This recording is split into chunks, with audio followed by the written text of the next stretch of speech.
इहे एगो चैत के मौसम में एगो औरत अपना पति के वियोग में बिया। उ औरतिया के पति परदेश रहता रे। औरतिया फोन लगा के कहतिया कि ये राजा जी बताई सब कर भतार घरे चलिए बाकी रउआ नहीं खियावत। इ त चैत के मौसम में पूरा हमार बदन लसर लसर करता। रउआ बिना तो पूरा दिन पूरा रात जागले जागले बीत जाता। ये राजा जी आखिर कहिया ले घरे आए तनी पेरा हो बिंजू। अरे सतदेव छोड़ा हो गुजरात छोड़ा मर्द है भौजाई तड़प रहल बिया घरे आओ घरे। अरे है रमेश जी के लेला अरे बबलू जी के भी धोला आओ आओ घरे आओ लेला लेला थाला। अरे बोला दा हो आइले आजा आजा तू घरे परदेश पिया। आजा आजा तू घरे परदेश पिया। तू नाही जनब कि हम कैसे बानी। तू नाही जनब कि हम कैसे बानी। बन के पसेना चुअता जवानी। बन के पसेना चुअता जवानी। तू नाही जनब कि हम कैसे बानी। तू नाही जनब कि हम कैसे बानी।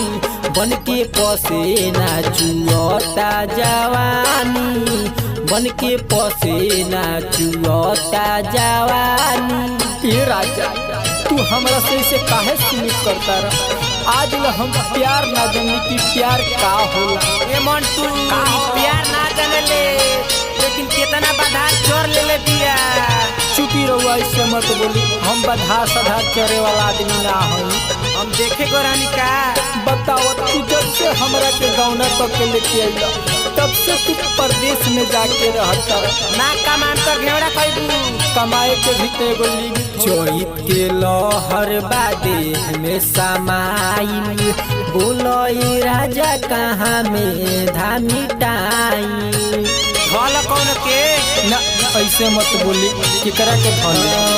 चोइत के लहर बादे में समाई। बोलो ये राजा कहाँ में धामी टाई। पहले बा पीछा देवरा रखे निगरानी।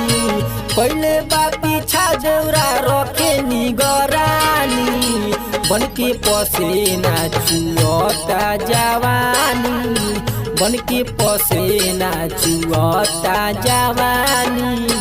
बताओ फैशन जवानी छोड़ के आऊ हवा जाके पूरा दिन गुजार रहल बाड़ा। आखिर का है ऊपर से चापल करा हो नीचे से झापल करा हो। ऊपर से चापल करा हो नीचे से झापल करा हो। और आखिर का है हमरा से कौन ऐसा गलती हो गई बा। ये राजा है और हर जवानी लेके हम कहवा जाई। फैलता लहर उठता बिखिनोस में। हरदम डूबल रही तो हरेनु सोच में। सुनतनी सहन शक्ति हमार कमजोर हो गई। फैलता लहर उठता बिखिनोस में। हरदम डूबल रही तो हरेनु सोच में। परदेश में आराम से बानी। परदेश में आराम से बानी। बन के पसेना चुअता जवानी। बन के पसेना चुअता जवानी। ए दीपक कहा ये राजा काहे हमरा के सतावत। बताओ ऐसा जवानी माटी लागता साथ। ये राजा mix by gold recording studio चिन्नवा। हमरा मनवा के सरधा पूरा कोई राजा। हमरा मनवा के सरधा पूरा कोई राजा। कुन कुंदन विकास नहीं तहारा बुझाता, बहुता चैती सामान मोर सुखाता। ए राजा पूरा सुखई हो गइल बा। कुंदन विकास नहीं तहारा बुझाता, बहुता चैती सामान मोर सुखाता।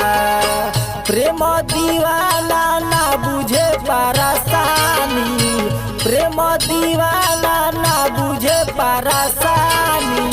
बन के पसेना चुअता जवानी, बन के पसेना चुअता जवानी। तू नहीं जनब कि हम कैसे बानी, तू नहीं जनब कि हम कैसे बानी। बन के पसेना चुअता जवानी, बन के पसेना चुअता जवानी।